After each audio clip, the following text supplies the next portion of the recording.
Welcome to Soul Fit Podcast with your hosts, Chrissie Moore, founder and life coach of Broken Beautiful Ministries, and Pastor Paul Ibarra from Set Free Life Church, a place where physical health and spiritual healing collide. Stay tuned to get Soul Fit.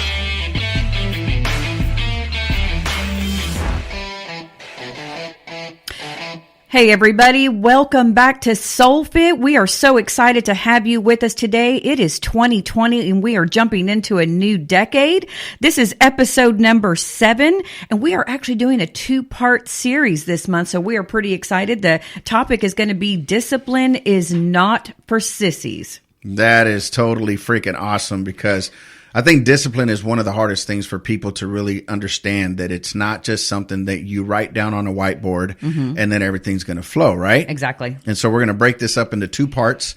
The first part is going to be today. We're just going to be breaking down the whole thing of losing someone and being able to refocus. And that also pertains, I believe, into losing things that are in your life. Yeah, right? Absolutely. Because what if 2019, you had set this goal in January. Oh, Lord. And you purposed to do X, X, X, and this and that. And guess what? You didn't even accomplish anything for 2019. So or you made it fell off just a bit. Or you made it fell off. Yeah. Right? Yep. And so we just want to always bring that encouragement, letting people know that, you know what, you may have got a flat tire, but it doesn't mean that you don't have a spare tire in the back. Right. Grab that jack, pump that car up, get that tire changed, and keep it moving, right? Yep. Keep rolling. So with that being said, it's time for weigh-in.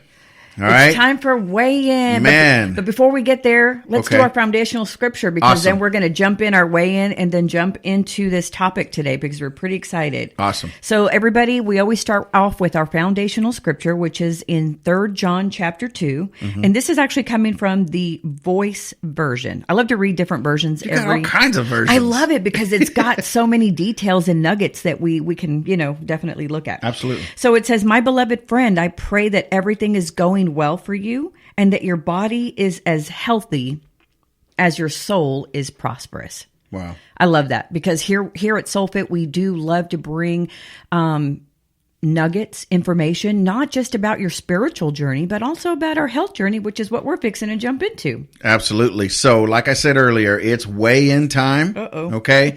And when we started this journey back in October, right, is when our good friend Joe died. Yes. And so, I just don't know any other way to say it, but he passed away. Yeah. Okay.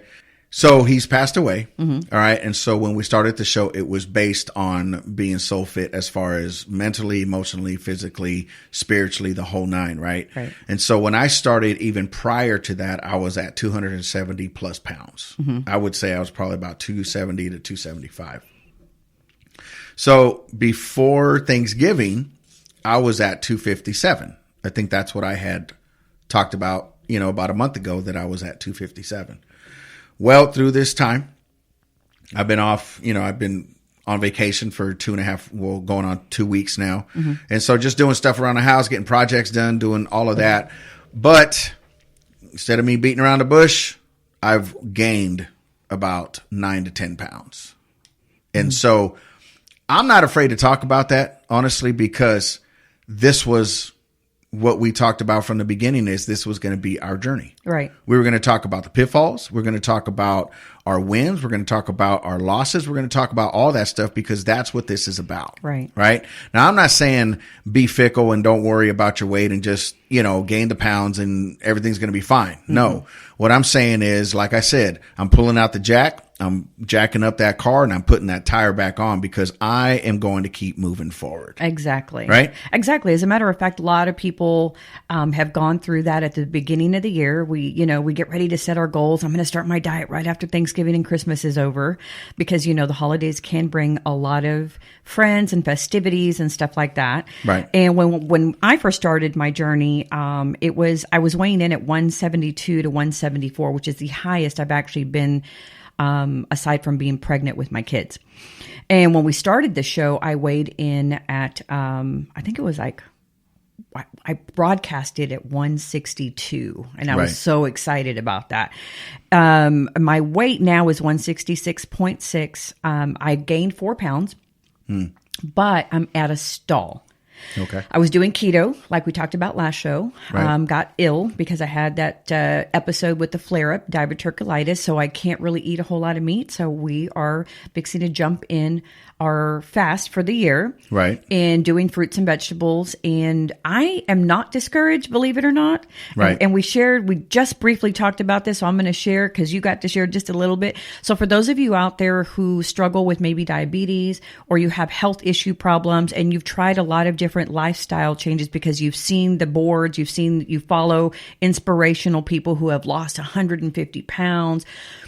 Don't give up just because one certain thing didn't work for you. Keto works for thousands and thousands of people. Right. That's why I got started on it. That's why I lost my 10 pounds immediately. Absolutely. However, it hurt my body in a way that I just was not able to process food the way I need to. Right. Doesn't mean it didn't work for anybody else. Right. I had to tweak it a little bit. But what I've learned through that, and maybe this will help somebody out there too, man or woman, okay? Because it's not just women who struggle with fear of food. It could be men. I want to encourage y'all out there that if you've ever been afraid to eat because you're like thinking in your head always, if I eat that, I'm going to gain weight, then I'm going to feel bad. So it's a dialogue constantly. Like you never can eat food without it being a dialogue in your head. Right. The biggest freedom that you can have is not to be afraid of food. And that was my biggest win, that even though I haven't lost any more weight, which I'm going to continue to strive to do because I want my numbers, my healthy numbers to be good.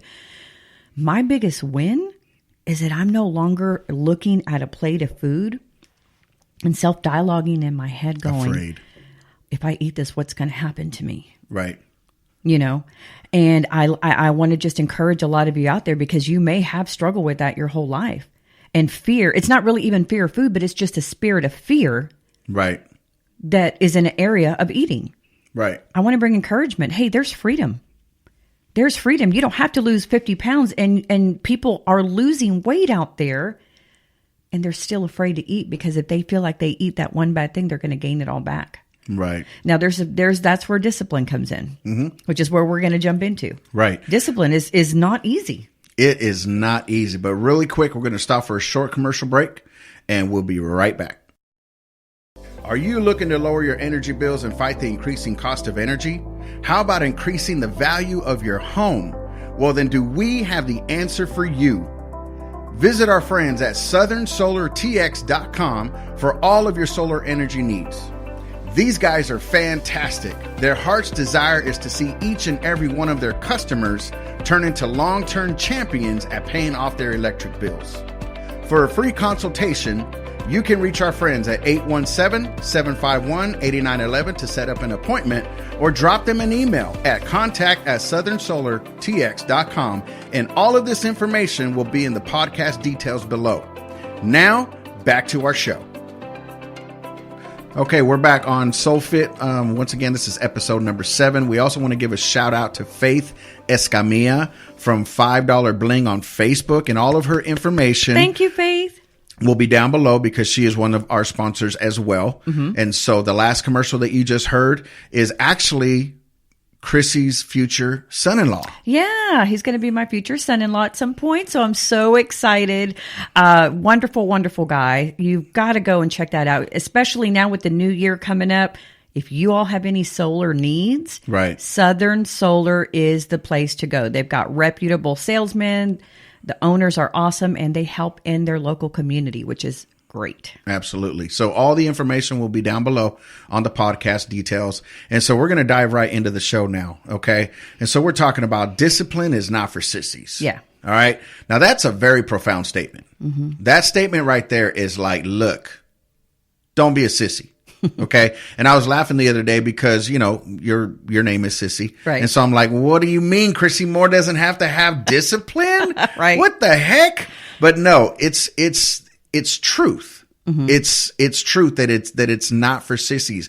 And you know what? I'm just going to drop this in anyway, right? So we are Rocky fans. We are Rocky buffs. Huge. Like we love Sly Stone, right? Yes. We love Sylvester Stallone. We love all his movies, and hopefully we get some money because we're over here promoting them, and hopefully we don't get in trouble for talking about all this other stuff, right? Yeah. But in one of his movies, there's that song that says "There's no easy way out." There's no shortcut home, right? That's right. And so it's the same with discipline. And I'm glad that we were able to tie that into this conversation because it's truth. There's no easy way out. Right. No matter if you're disciplining yourself to not drink coffee, if you're disciplining yourself to stop cussing, if you're disciplining yourself to be more friendly with people, Right. it's not for sissies. It's not. Right? So let's define what a sissy is and what a sissy isn't. Right? I love that. So help me out here. Like, what would you say? And this is just the top of our heads, guys. This ain't even part of our notes. But Right. what would you say? How would you define what a sissy is and what's not a sissy as far as discipline? God, that's a great question. For me, a sissy would be someone who is afraid to commit for fear of failure. Or maybe because they've been bullied before. Yeah, because a lot of times when you're bullied, you don't want to step out and do anything because you think you're going to get hurt. Right. You know what I mean? Bullies hurt people. Because adults can be bullied as well. Oh, in the workplace? You can- Absolutely. At church? You can be bullied in a relationship. You're just like, I mean, is that all you can do? Right. Is that the best that you can do? Right? Or, you leave magazines around and then the wife is like looking at these magazines going, well, shoot, I don't even look like that.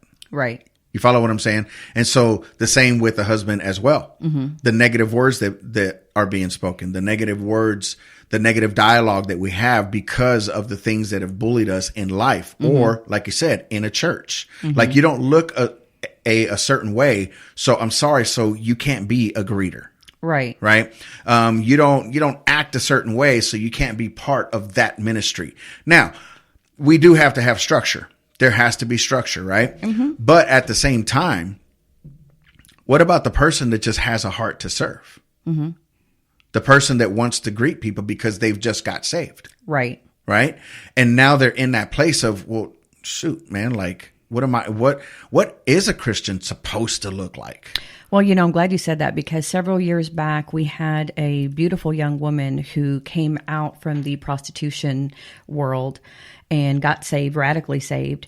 And she wanted to come and serve in the church. And she would come to church and she dressed differently. She came dressed the only way she knew how to dress up for an event. Okay. Right. She looked beautiful. Okay. It just wasn't church appropriate. It was more like evening appropriate. But when that's all you know, but you're bringing your best, people had to be really careful on how to address her because they wanted to keep her beauty and her faith intact. Right. But they needed to just tweak it just a little bit to say, hey, love the outfit. You look beautiful, but you might want to bring the skirt down just a little bit. Bring that blouse up just a bit. Because, and this is the way someone approached it, and I love the way they did it, because there may be men here who are struggling, and we don't want to have them be looking at you and taking the attention off of what the word is going to be. Right. And because they did it in such a beautiful, tactful way, she came the next Sunday with a very long, springy dress, Right. sandals. Her hair was up in a little ponytail. And I looked at her and I said, wow, That's awesome. you look beautiful. And she said, I bought this. I've never had anything like this before, but I figured I would do this because I don't want to be a stumbling block. Right. So if we're careful, we can take that broken person and gear them in the right direction, which again is not in our notes, but we are getting them back refocused Right. so that they don't have to feel like they're left out. Absolutely. I love the way you broke that down because you're right. There has to be the conversation of, listen, you want to be tactful. right? You don't want to carry a presence of yourself. You don't want to give this perception to others that you're this type of way. You follow what I'm saying? Especially in the kingdom of God, because it's even biblical where it talks about the older women teaching the younger women how to dress, how to act, how to walk, how to talk. There's just a certain way and a certain thing to do, but you don't shun that person. Absolutely not. And say you'll never be able to do this because, you're this. No, man, like have some tact. If you want somebody to dress tactful, why don't you present it tactfully? Yeah. I've always had the saying with my kids. I said, you can be tactful without being tacky. Right. And they know it because I always tell them, use your words and be tactful. Don't be tacky, because once you walk away from that conversation, that's it. You can't take those words back. Right. But when we're bullied, going back to being bullied, if you're bullied in life and no one is ever teaching you how to become disciplined, how to learn new things, you basically stay stuck. Right. So discipline isn't for sissies because it's a huge decision. And one of the biggest questions is, how do you not give up and get refocused when you feel like you've had a loss in your life? And this could be any loss, right? Right. This could be a loss of a marriage. It could be a loss of, maybe you lost going to a special church because there was something that was going on and you had to leave. Maybe it's loss of a business. You had a business for like 15, 20 years, and then all of a sudden it's like, you have to close the doors. Right. Maybe this is loss of a relationship, a friendship, a job, or even a goal. Or even momentum. Yeah, you're just like, you know what? I just can't do this anymore. There's so much stuff going on. We have to be able to tell our listeners, how do you get refocused? Like you mentioned earlier, get that tire fixed, get it pumped up, and keep rolling. Right. And what are we doing, you and I, here on SoulFit? And not to get refocused because we never lost focus, but some people just get off track just a hair. Right. I would I would keep the word refocused because I think it's almost like a pair of binoculars, right? If you barely bump that binocular, it's going to take that off focus. I think, and this is just for me, I'm not like Mr. Corrector, but what I'm saying is like the vision was never lost. It's just we have to refocus to get that vision back. Right. You follow what I'm saying? Because I lost momentum. I'm just going to be honest. And I'm talking about me. You know what I'm saying? I lost the momentum. I lost just because I'm on vacation. That doesn't give it any kind of excuse, which I used that excuse in my mind for a week and a half. Right. Until then I'm going, okay, well now I'm about to get back into the workforce again and do my thing. And I'm not looking the way that I did when I left. You follow what I'm saying? Now it's like, okay, now bring out the salads, bring out the cucumbers. Exactly. Get the healthy stuff, right? And so how does somebody, let's call it realigned. Okay. Oh, how do you get realigned? For me, what I'm doing is what we're going to do for Set Free Life Church, and you're going to do it as well, is we're going on a 21-day fast, a Daniel fast, which we've done it for the last 2 years. And it really does help. It gives you that reset. Right. It gives your body that reset of nothing but, whole grains and beans and vegetables and fruits and everything but dairy and meat. Right. Right. And so I think that's a way that a person can make that. For me, it's first you recognize where you're at. Right. It's like when you go to the mall and you say, all right, I need to find Old Navy. And you go to the little kiosk thing, the little map. And the one thing that you look for is the red dot that says you are here. Right. Because you'll never know where you're going if you never know where you're at. That's true. Once you know where you're at, then you know what you have to do to be able to travel there. Right. Right. So when I look at my weight, I'm going, all right, so I'm 268, which I'm not happy with. I'm just going to be honest, but I'm not giving up. I'm not sitting here going, oh, okay, well, you know what? This ain't worth it. See, this happens every year. So here we are again. Now I got to go on the show and I got to be transparent and I've got to be like, well, I screwed up while other people probably stayed fit. Right. Right. A lot of people, I'm sure they did. Yeah. But for me, it's like, oh, all right, let me just regroup, recognize where I'm at. Okay. Then I release the guilt. Right? I release the guilt. Okay, it's gone. Like, okay, I'm mad. I'm upset. Doesn't mean I'm going to go eat a donut. Right. Doesn't mean I'm going to go get that burger. It doesn't even work. No, get rid of the guilt. Yep. Then once you recognize, you release, now you can revive. Now you're able to say, you know what? Okay, back on track. Back on track. Because I know what worked. It worked.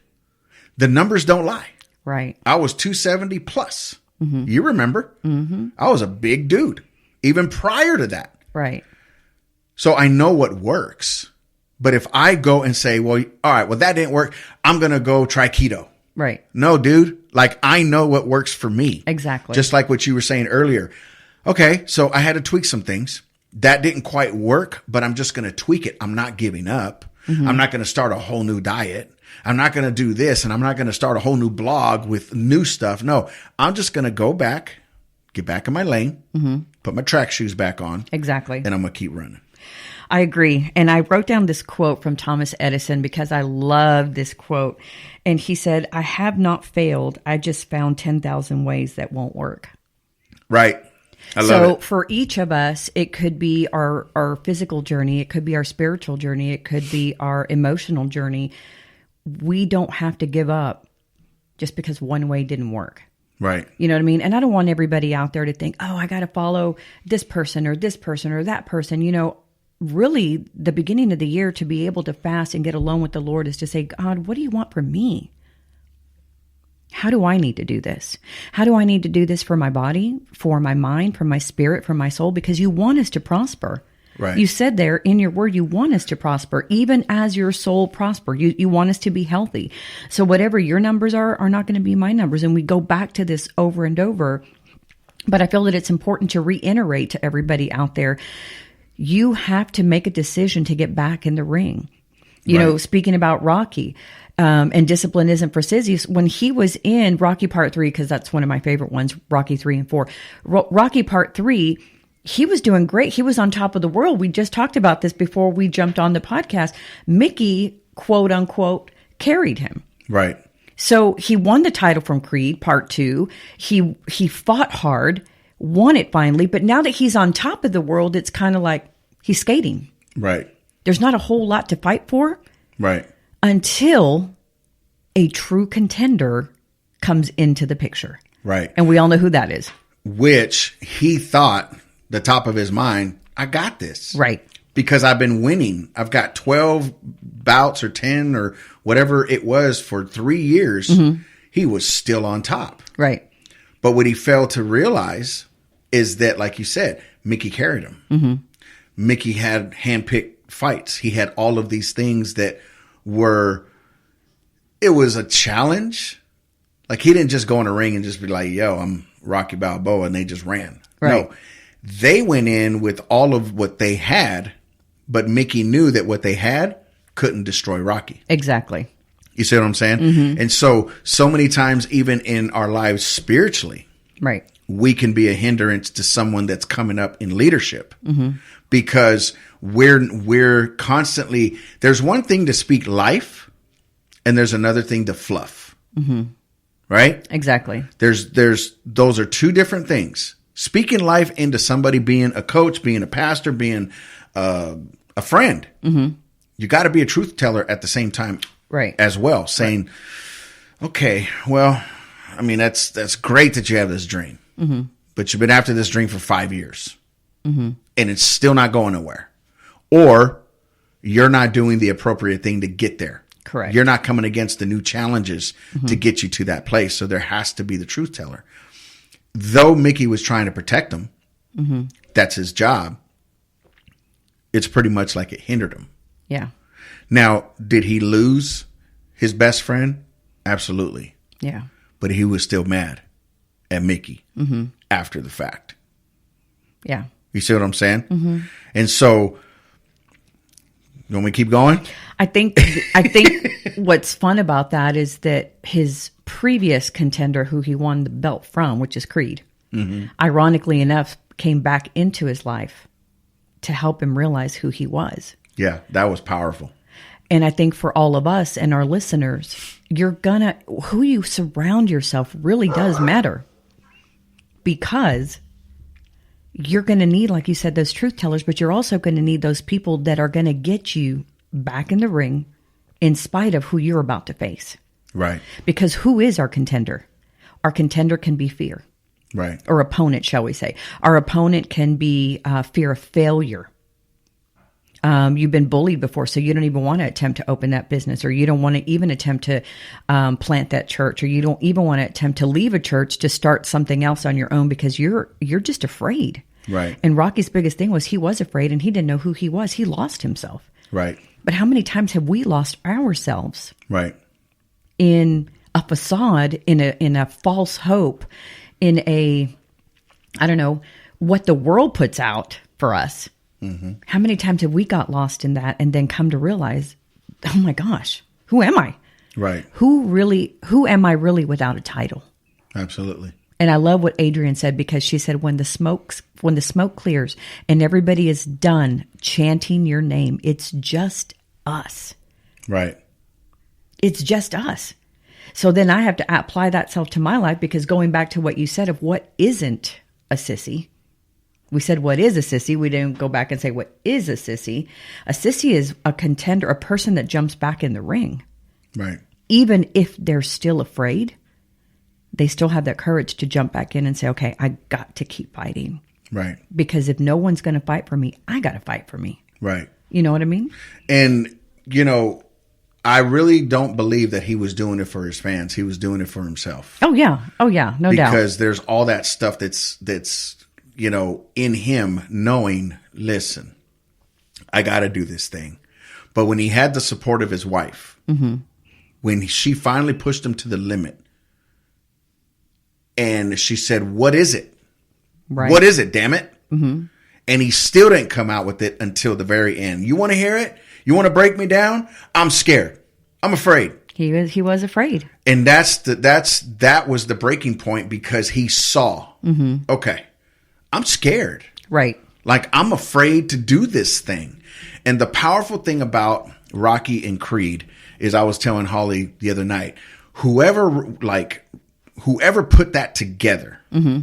where they brought them two back together, was freaking genius. Mm-hmm. Right? Because I can relate with myself in life. Some of my closest homeboys and closest friends that I have today are the ones that I didn't like when I first met them. Oh, wow. Honestly, right? From my high school years. It was always like, I didn't like that person, but then we became best friends. Mm-hmm. And even to this day, we rock. Mm-hmm. Right? I think it's because there's an indifference. There's something that you see in somebody that you just don't like because it's better than you. Mm-hmm. Right? And so, like Creed said, once Rocky won and they went to do their own little match. Right. He said, how you going to beat me? You taught me everything. He goes, almost everything. Mm-hmm. You see, you fight great, mm-hmm. but I'm a great fighter. Right. There's a huge difference. And that's why it's imperative, and I'm always going back to leadership. It's imperative mm-hmm. that a leader always keeps that reserve for himself. Right. Not to keep somebody down. No. But because you always want to constantly raise the bar. Mm-hmm. Because the better you get, you keep that reserve, then you're able to let some of that reserve go to the people that are below you. Right. You follow what I'm saying? Mm-hmm. So it's this ripple effect. It's this thing that you're teaching, but you're also learning. Right. You're teaching and you're also learning. Absolutely. There's so many things that I got going on behind the scenes that my closest friends, mm-hmm. when I'm telling them, they're like, oh, really? Wow. I didn't know that. Because you don't need to know everything until I'm ready to present it. Right. Exactly. And so where these two guys took the whole movie, and I know this podcast is now, it's all about Rocky, right?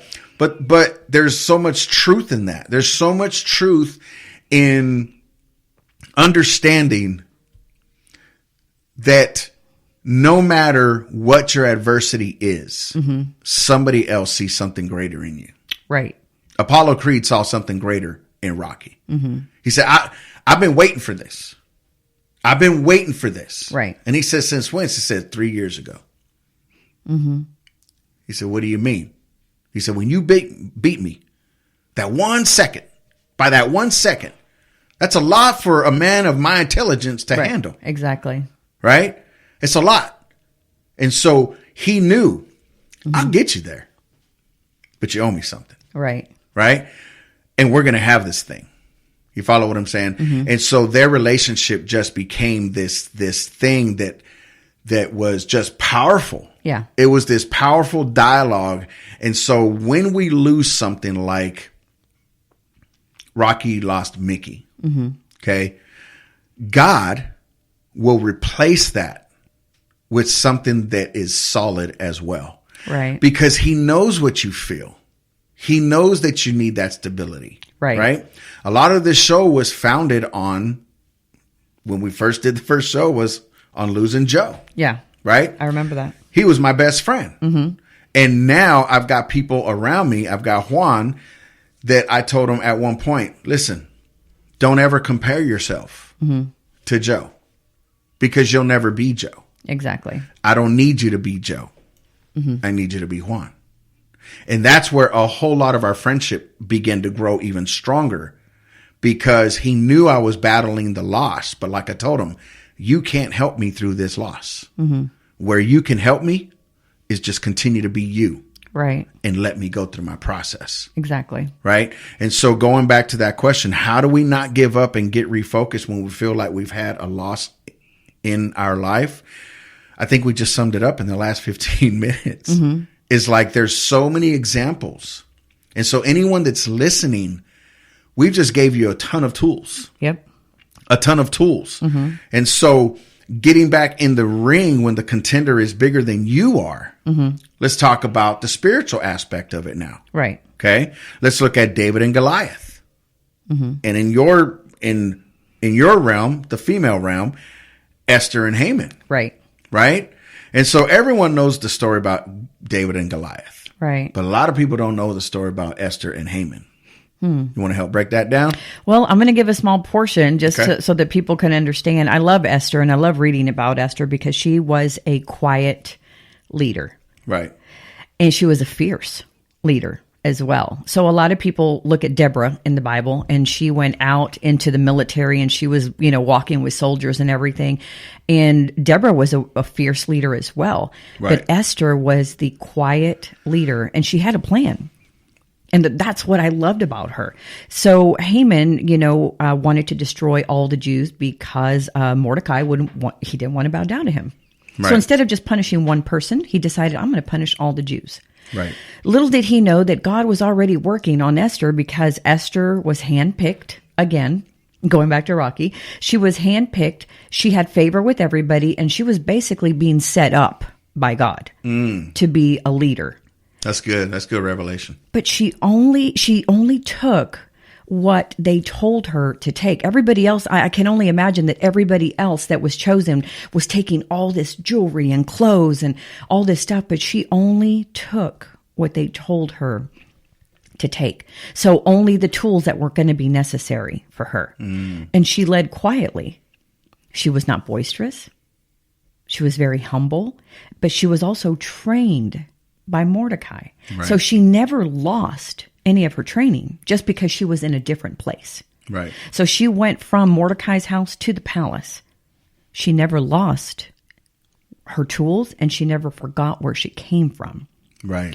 And I love the fact that she went in there because her contender was Haman. And when she found out Haman's plans to annihilate the Jews, she thought, what are we going to do? She prayed. She fasted, and she asked everybody around her to pray and fast with her. And then she had a plan. So there was preparation, and then she put a plan, and then she put the plan to action. Now, some people think that the plan has to be big, bold, and loud. Right. I want everybody to see my This new huge thing. plan. Right. But her plan was so simple, because her plan was to have the king and Haman there, and she cooked a great meal. There's a saying that says that, what is it? A way to a man's heart is through his belly. Oh, yeah. She did it the right way, but she planned it so intricately that Haman was thinking she's on my side, when really she was about to reveal the darkness that Haman had, the plan that he had. Right. So quietly she was leading.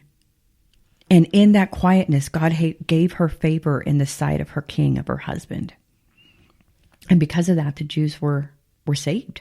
Mm-hmm. And I love the fact that she didn't boast. Right. I'm the queen, so you're going to do this. Right. I have a title that can push me forward. I can tell you what to do right now. She never used her power, her entitlement. She surrendered, and she was humble through the whole thing. Right. And that's why I love Esther, because David used a rock and he screamed at Goliath, right? And that's great because that's a man's perspective. Esther led quietly, and not only did she lead quietly, she came out on top. Mm-hmm. And everybody was saved because of that. She saved a nation. A nation. And so when we look at the story of Haman and Esther, there's also the nuggets that I'd like to bring out as well. So Mordecai raised her. Mm-hmm. Then she's placed into the next level, right? She was handpicked to get into the palace, mm-hmm. into the kingdom, right? Then she was prepped for a year under someone else's rule. Right. Still never forgot who she was. However, when tragedy came, she backed up a little bit. Like, hold up. And I think so many Christians as well, sometimes we get to that place of entitlement. Mm-hmm.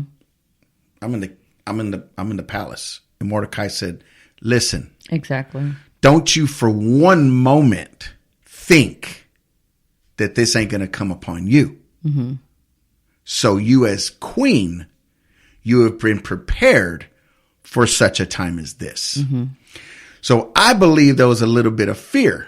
She's like, oh my God, like if anyone's going to get taken out, it's going to be me, but I'm going to act like I don't know anything. Mm-hmm. And that's why he said, listen, you weren't put in this position just to be put here. You were put in this position for such a time as this. For a reason. Mm-hmm. And so that's when the truth teller, the leader, the one that raised her, mm-hmm. the parent, the cousin, right, said, listen, it's time to tell the truth. Right. I've got to tell you the truth so that now you can handle the truth. Mm-hmm. So whatever you have to do to fix this thing, I'm putting it in your hands. But he had to recognize and help her to recognize. She had to release that fear. Mm-hmm. And that's where everything began to prosper from that moment forward. You follow what I'm saying? Mm-hmm. And so now when we look at David and Goliath, David resolved. David, the powerful thing about David and Goliath is where the valley was that they were in. Mm-hmm. Okay. In that place. Back then, now let's go to doctrine. Back then, in context, they used to send the biggest, baddest. And they said, all right, we ain't even going to fight. Mm-hmm. But we're going to get our biggest and baddest, and we want you to get yours. Yeah. Right? So when they did that, Goliath taunted, was taunting them for, I believe it was 40 days. Wow. That's a bully. It wasn't as if he just showed up. And it wasn't like David just showed up. David's job was literally to take some cheese to his brothers. Mm-hmm. That's what his dad, Jesse, told him to do. Hey, go take him some cheese. He was the pizza boy. Right. And he shows up. And because of who he knew he was. That's good.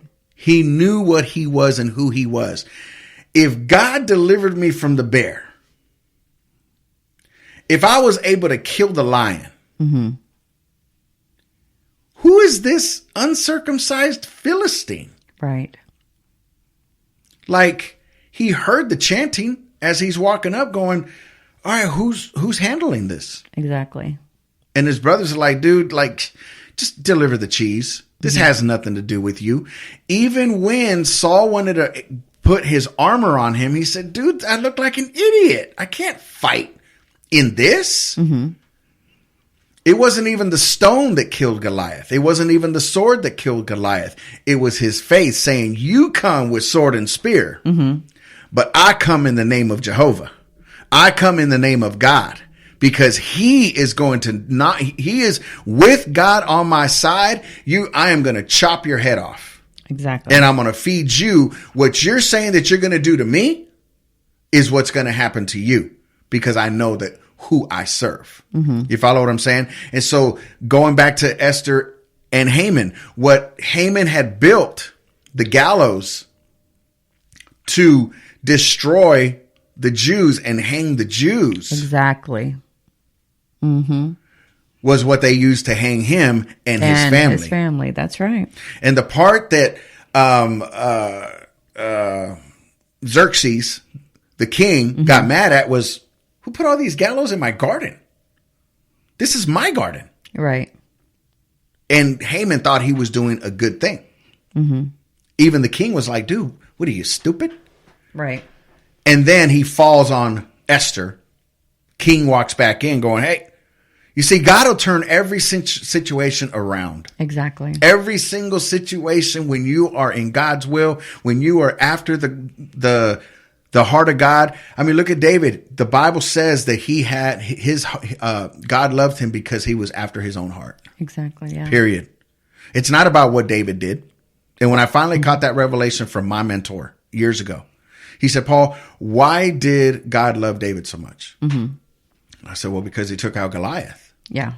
Because he fought all the wars. He said, no. He loved him because he was a man after God's own heart. Right. He was an adulterer. He was a murderer. I think he was bipolar. Yeah. Because in one scripture, he's praising God. In the next scripture, he's, oh my God, come and help me.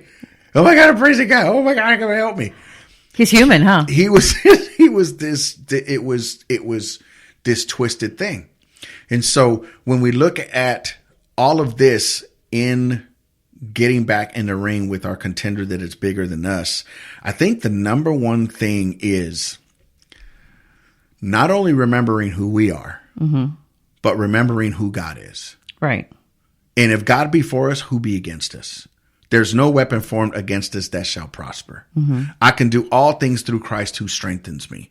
And that's when that stuff begins to come back. Right. It's not about fasting 38 days before you go into a war. It's not about any of that. Now, granted, Esther called a fast. Right. But see, here's where the revelation is. Okay. Back then, fasting was weeping and wailing, sackcloth and ashes, mourning, and oh my God, I'm lowly before you. What did she do on the third day? She beautified herself. Mm-hmm. She took that stuff off. And she said, you know what? I know my God. Right. I don't have to be out there suffering and hoping that he's going to do something. He already put it in me. Mm-hmm. Like he positioned me in this place. So the word from Haman came back to her.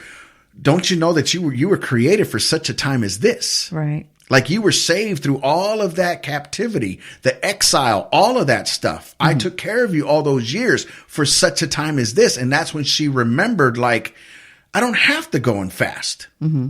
All I got to do is go before the king. Period. Yeah. And so there's so much revelation in that because we think we have to do all of these things to move God. God wasn't even talked about in the book of Esther. That's true. Not one time. Mm-mm. But she knew who she was because of the people that she was. She was a Jew. Mm-hmm. Right? And so she knew, like, I don't have to do all these things right to move God. I just got to do. You just got to do. Right? Mm-hmm. And so I believe that's where discipline, I believe that's where grit has to come back into life. Mm-hmm. That's where we have to go back into and start digging into those old spiritual backpacks. All the stuff of old, the old traditions sometimes can be revived. Right. In our life to make a huge difference and an impact in this world because we've lost all of that, Chrissy. Mm-hmm. We've become sissies. Yeah. We've literally become sissies. And not on purpose. Not on purpose. It's technology has come. I mean, we're doing this podcast sitting in a office, honestly, with a little $80 mixer and an iPad. Right. And we're making this thing happen. 20 years ago, you couldn't do this for what we paid for this stuff. It's thousands of dollars just to be able to do so. Right. So I think we've all lost not the vision, but the focus.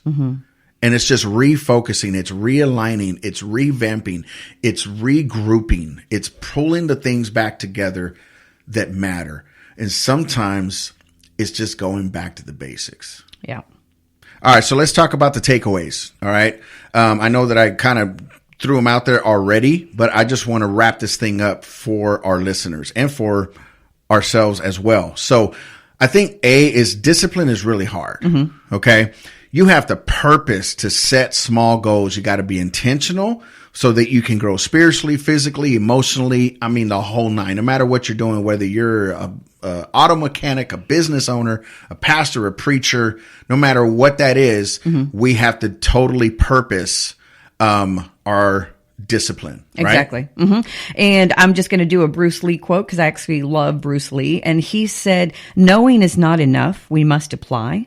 Willing is not enough. We must do. So don't just say you're going to do something. You've actually got to intentionally, purposely go out there and do it. Right. So the second takeaway is don't be afraid to fail. Your failures can push you into the next victory. So we're going to fall sometimes. Right. But don't let the fall keep you down. Let the fall be the push to keep you going. Right. And then, of course, the last one is don't let your opponent scare you. Right. Obviously, it can be a pretty big thing, a new business, a new marriage, a new church. Right. But don't let the size or what the opponent is scare you into going into your next season. Right. Absolutely. Well, guys, we're about to wrap it up. My name is Pastor Paul Ibarra, your life recovery coach. You can reach out to me at setfreelife.net. And, guy, we are just so excited for 2020. We would love to hear your emails. Read your emails. Send us an email at recoverycoach@setfreelife.net. Matter of fact, you can actually send it to both of us at soulfitpodcast@gmail.com. And all of these links will be down below. And you can also go to our SoulFit comments on our website, which is bit.ly/SoulFit comments. And again, all that information will be down below. Chrissie, you want to let them know where they can find you? They can email me at brokenbeautifulministries@gmail.net. Awesome. Is it gmail.net? No, it's at gmail.com. No. Broken Beautiful Ministries at Gmail. Is it? Okay, say it again. You can reach me at brokenbeautifulministries@gmail.com.